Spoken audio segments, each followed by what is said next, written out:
Hello, everybody, and welcome to today's show. I'm your host, Zach Drew. We've got a lot to talk about today, but I want to say it up front, up top, right at the start. Republicans banning TikTok is a bad idea. And I'm going to be explaining in today's program why that is. But first, I want to start off by reading an article that's going to be important for us today. Go ahead and put that article on the screen. A wave of censorship is coming ahead of the European elections. It says within the article, it isn't just political parties that are getting ready for the European elections, which by the place are in June. Meta, which is the owner of Facebook and Instagram, in liaison with the European Union, is in the process of creating an elections operations center with scores of experts and analysts to identify and resolve potential threats. A lot of those potential threats, by the way, have names and addresses associated with their accounts. My name's probably on a list somewhere. Is your name? And if it's not, should it be? It probably should. If you're not on a list, are you doing what you should be doing, right? The article continues by saying the center will monitor cyberspace for disinformation, that's such a subjective word, manipulation, and the abuse of AI. Okay, I do agree with the abuse of AI. That can be challenging. But removing any content that it considers to be false, it considers to be harmful, whatever it considers to be dangerous. In other words, they will act as censors. The monitoring of 27 countries with a total population of 450 million has, according to Meta, required an investment of $20 billion to increase the number of people working in the sphere fourfold to 40,000 people. This includes 15,000 content verifiers who will examine material on Facebook and Instagram in 70 languages. However, this army of 15,000 censors may not be enough, which is why Meta has decided to liaise with 29 organizations across Europe that have been chosen to monitor as well. All must have the IFCN International Fact-Checking Network certificate to guarantee transparency and neutrality. Of course. Well, the problem is that the IFCN is a Poynter Institute initiative, which is funded by leftist and liberal foundations, including those supported by George Soros and Bill Gates, which has engaged in promoting abortion, euthanasia, gender ideology, mass migration, and the U.S. Democratic Party. So, who will check whether or not they are being neutral? No one, because that's how it works. Yes, this is happening in Europe, but this article right here is a perfect example to use to illustrate how important it is that the Supreme Court rules on our constitutional First Amendment right to free speech online in favor of Florida and Texas. They will issue their judgment in June, only 5 months before the presidential elections, by the way. And if you don't know what I'm talking about, we did a show on this a few weeks ago, and I'll give a quick recap on that in a second. But I want to tell you this. Social media, nearly 50%, that's 1 in 2, if my mathing is mathing correctly, of all millennials, that's me, I'm a millennial, I'm 33, my generation, 50% receive their news from social media. Okay, so how they stay informed on what is happening in their world, their country, to their country, is the news that is given to them, fed to them on social media. And maybe I'm just a little bit bitter, but this is all happening while voices like mine on social media are stifled and shadow banned and censored or outright deleted. I've talked about this on the show before. There have been many programs, many shows I have done that have been permanently scrubbed from social media. I'll just wake up, dozens. they're gone. I'll look back to see the analytics or analytics for the videos, and they're just gone. They delete them without giving me a check mark or anything. I mean, they're just scrubbed. It's Facebook, YouTube, and Instagram. They're the primary, the social media platforms used most frequently for news. 63%, up to 70%, depending on which study you're looking at, of Gen Z rely on social media for their news. So our 18 to 26-year-olds voting in this election are receiving their news from Instagram, which is owned by Facebook. So do you see why I am putting so much emphasis on the importance of freedom of speech on the internet and voices not being censored? You see, I said, it was about 3 or 4 weeks ago on the program, that for thousands of years, people would gather at the gates of a city to discuss matters. And for hundreds of years, Americans would meet in the town square. We would meet in the town square to discuss things, to freely express our opinions. And whether you like it or not, the town square in 2024, in this digital age, it is social media. It is Facebook, it is Google, it is YouTube, it is Instagram, it is TikTok. But before we get into, I do want to give you just a quick review. So the Supreme Court heard 2 cases in February that could reshape how Americans interact online.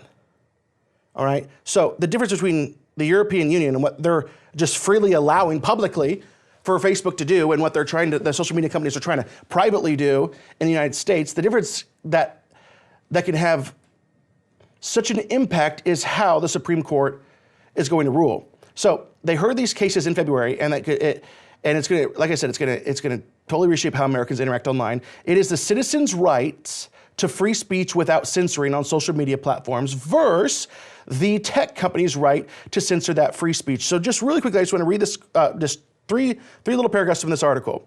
Florida and Texas should be allowed to regulate how social media platforms moderate content, lawyers for the 2 states told the Supreme Court. During oral arguments, the justices seemed to be grasping for a new rule they could use to apply free speech principles to online discussions. This is the first time the nation's highest court has reviewed state laws that deem social media companies common carriers, a status that might allow states to impose utility-style regulations on platforms and forbid them from discriminating against users based on their political viewpoints. So this would basically give state by state the right, so depending on what state you're in, the right for social media companies, these OTT platforms, to censor you or not.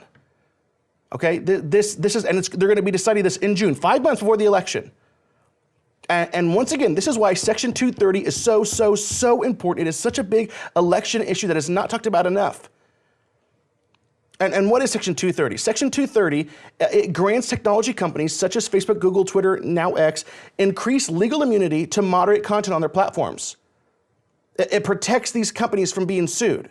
So they get to determine what they deem as inappropriate or offensive, and they're allowed, they have legal protection to delete it. So whenever us as conservatives, we get mad, oh, they're censoring us, they're censoring us. They have the law behind them. They can do that. And it's messed up. And it's messed up because this was written, Section 230 was written a couple of decades ago. You know, whenever the 1990s at the front of the digital revolution is a lot different than the 2020s. These laws don't apply today. Section 230 needs to be rewritten, and that's both Donald Trump and Joe Biden. They both want to either repeal or rewrite Section 230, and it's incredibly important. It's very important that Section 230 is rewritten carefully by the right people. Because once again, if Democrats have the power to rewrite Section 230, then the censorship that we have seen on social media platforms, it's going to pale. I mean, this is all happening right now. And some people have no idea what's going on. It's going to pale in comparison to what is going to come if the Democrats have that power. And the censorship that comes, like I said, it will, no matter what, it'll have the law behind it. Because let me say this, Section 230 shouldn't be just discarded. It should be rewritten.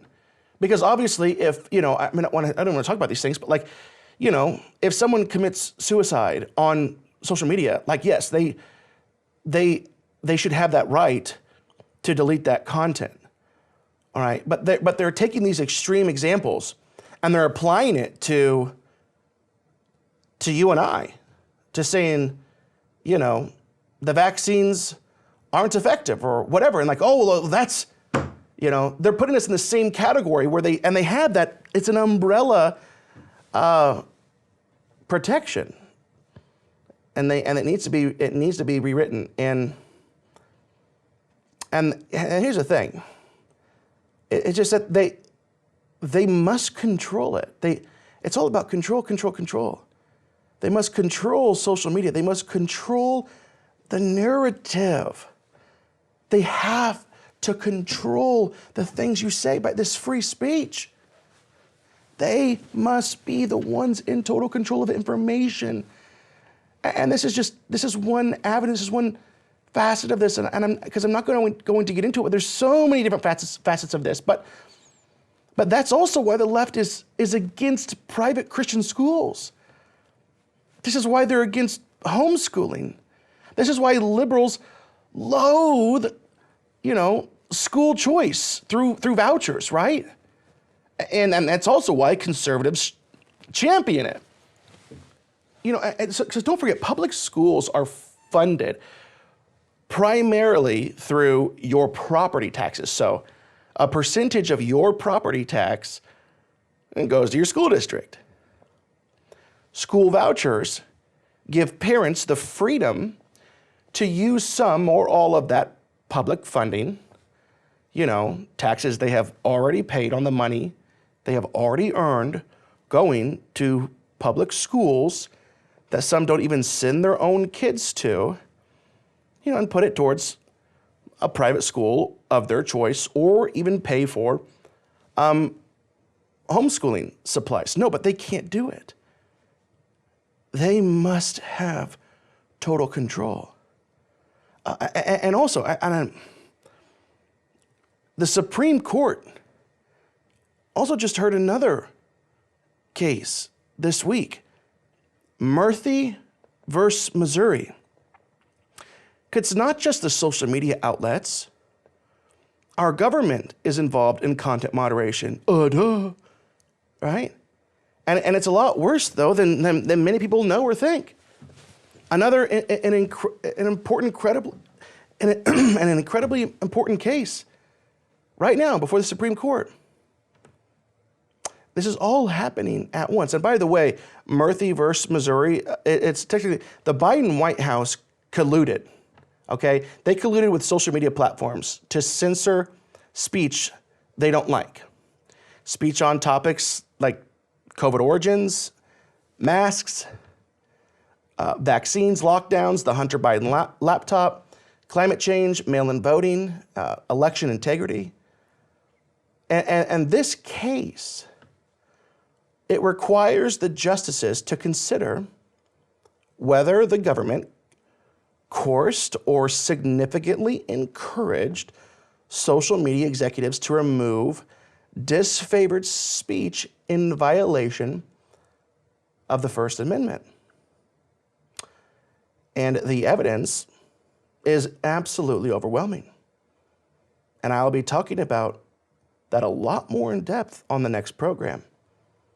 So the oral cases that were just heard a few weeks ago, the ones that were heard this week, all about free speech, your individual rights, state by state, for the tech companies not to censor you, and also the collusion between the tech oligarchs and our government, suppressing your First Amendment right. It's all happening right now. Right now. And listen, we're already halfway done with the show. My gosh, this time. So I got to say, I got to take a break, time out. It's topics like these, keeping you informed on world events through a biblical perspective. It's why you tune in each week. And many of you week after week after week. And so I just want to take a minute and I want to remind you and everyone that watches this program that the only way that we can do what we do is through viewers like you who stand with us and I'm going to be saying it probably all year. We need your help this year, big time, okay? We really do. If you want to support this ministry, simply go to ZachDrewShow.com and click that bright orange donate button. I pray that you would pray to the Lord and ask, what is a generous amount that I can give to help this ministry in a time of need? Because we are in one.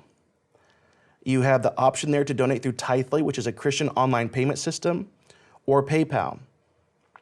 And whenever you are donating like through Tithely or PayPal, please consider clicking the automated payment button. You'll see it. It's the automated payment on Tithely. I know that for sure. So that we can count on you each month. You can also give through the mail. IGBY, the Zach Drew Show. You can write to IGBY, the Zach Drew Show. It's the same thing. IGBY is what we named it, and then the Zach Drew Show was under that. IGBY means I go before you, a promise that God gave to Moses and to Joshua. Joshua in Deuteronomy, that the Lord will go before him and be with him as he conquers this land. So you can give to the Zach Drew Show by sending it to P.O. Box 797, Decatur, Illinois, 62525. Thank you. I'm counting on you, and I appreciate you. I believe that you're going to be standing with us. All right, let's move on to topic 2. Matt Walsh, writing for the Daily Wire. This article is titled, Florida Bans Children from Social Media. So let's start off, he starts off talking about TikTok, and this is going to be very important. Legislation that would ban TikTok in the United States, unless its Chinese owner divests from the company, is currently making its way through the Senate.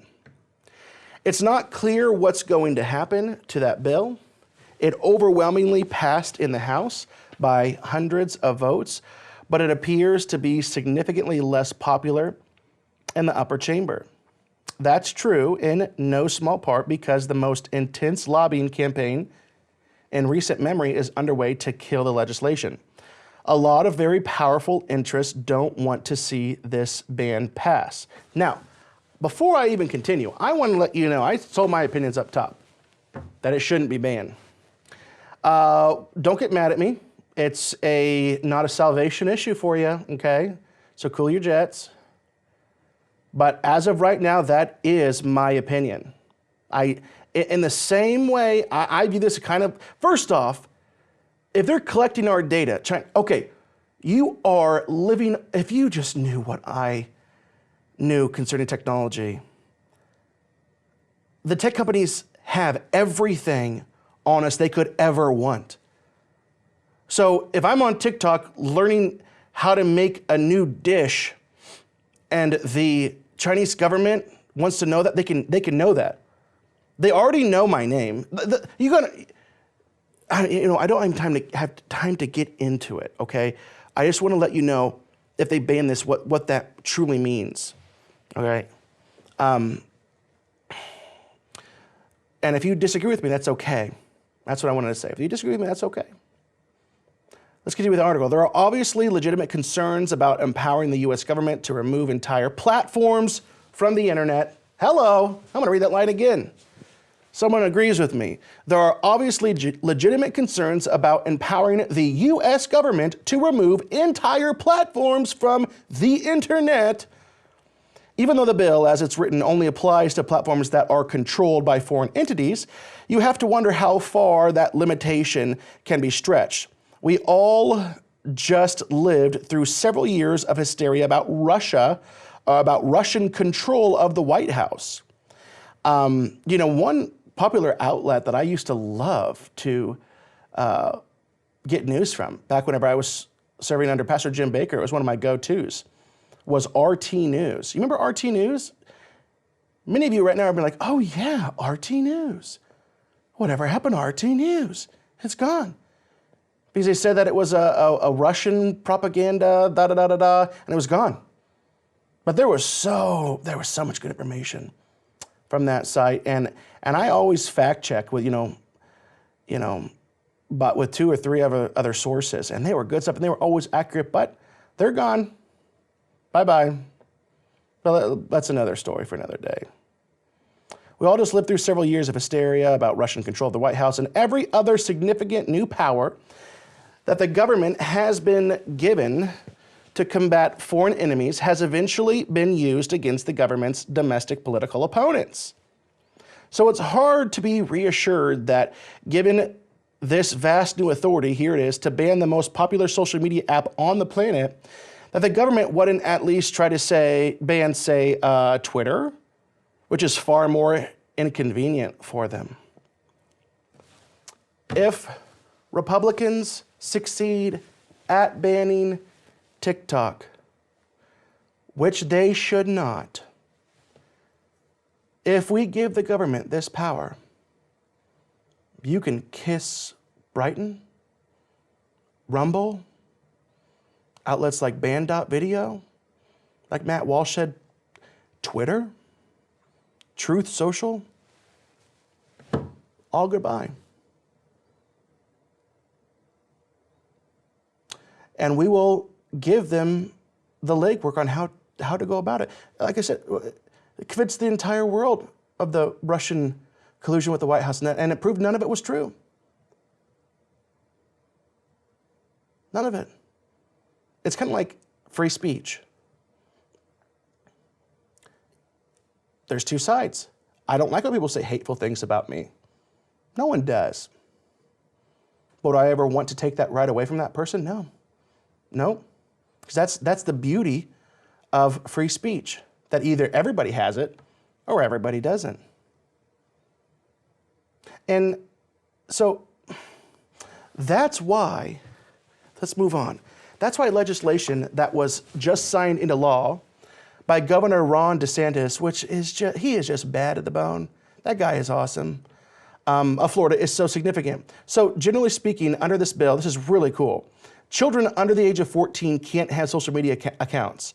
And remember how I said, we have like the statistics on who gets their news from social media? 14, 15, I think this is a good idea. This is a great idea. And if you're 14 and 15-year-olds, they will need permission from their parents to have a social media account. This bill is set to take effect at the beginning of next year. This Florida bill is not a blanket ban on any particular app. Instead, it focuses on banning apps that have particular features, which are designed to keep children on the app at all times. So there are a couple features that are signaled out in the bill. One of the big ones is live streaming, which would be banned for the kids. In other words, the article says TikTok can create a version of its app for minors that complies with these restrictions, and it wouldn't be banned. The point of the law isn't to ban content per se. That's very important, especially with everything we've talked about today. The point of the law isn't to ban content. It's to regulate how much of it is exposed to children. Children. That's a significant distinction, because there's a lot of evidence that these addictive features rewire the brains of children. We need to protect children in particular. We already protect them from all kinds of toxic influences. We don't allow our children to gamble. We don't allow them to smoke or drink alcohol. While adults have all of those rights, we must protect the children, right? We also already regulate how companies can engage with children on the internet. There's something called the Children's Online Privacy Protection Act, for example, among other things. That law requires that websites get parental consent before they allow children to post photos, videos, or audio recordings of themselves or any other identifying personal information. The law is the reason why major social media platforms, including Instagram, Snapchat, and Facebook, already prohibit children under the age of 13 from using their platforms. Whoa! And why does the left hate what DeSantis did? Let's wrap it up. Because of information, controlling, molding, shaping the minds of our children. They must be the gatekeepers. This is why they want to silence the voices on the internet that don't agree with them and label it as disinformation or even hate speech. This is why they are anti-school vouchers that would fight the indoctrination of our children, the education that they receive in the public education system. And this is why they are against 9-year-olds not being allowed to be on social media platforms where carefully crafted ideas and opinions are fed into our children's mind to make them dumb, anti-American, low IQ, good global citizens of the future. This is where we're at. It's all happening right now. Right now. And I want to end with this. All of these things are happening. We have to be informed. The Lord rebuked the Pharisees for not being able to understand the times in which they lived. And he said that, it should be easier to be able to know if it's going to rain tomorrow than to be able to know the signs of the times. And yet here we are, where the vast majority have no idea. There's a storm raging outside, and they don't know. And that's why also for those of us that do know what's going on, it's important to remember that God is sovereign. You got to remember that. It's a reminder for you. It's a reminder for me. God is sovereign. He orders everything. Take hope in that. Have peace. He controls everything. He rules over everything. The Bible teaches that nothing comes to pass except according to his eternal decrees. Everything that exists in this universe exists because God allowed it. He decreed it and he called it into existence. Psalms 115:3 says, our God is in the heavens. He does whatever he pleases. He is sovereign. He is in control. Nothing can come against God. You can't say that something is more powerful than God. He is the ultimate power. He is the ultimate. He's sovereign. He's the God of everything, heaven and earth. Psalms 135:6, whatever the Lord pleases, he does in heaven and in earth, in the seas and in all deeps. Ephesians 1:11. This is a good one. He works all things after the counsel of his will. Ooh, that's awesome. Romans 11:36, from him and through him and to him are all things. 1 Corinthians 8:6, for us there is but one God, the Father, from whom are all things, and we exist for him, and one Lord, Jesus Christ, by whom are all things, and we exist through him. And remember, God establishes the rulers, Romans 13:1. No authority except that which God has established. The authorities that exist have established by God. God is sovereign. But also make absolutely no mistake about this, that does not mean that you roll over either. Scripture absolutely affirms both divine sovereignty and your human responsibility. It implies action on our behalf as well. We'll see you next week.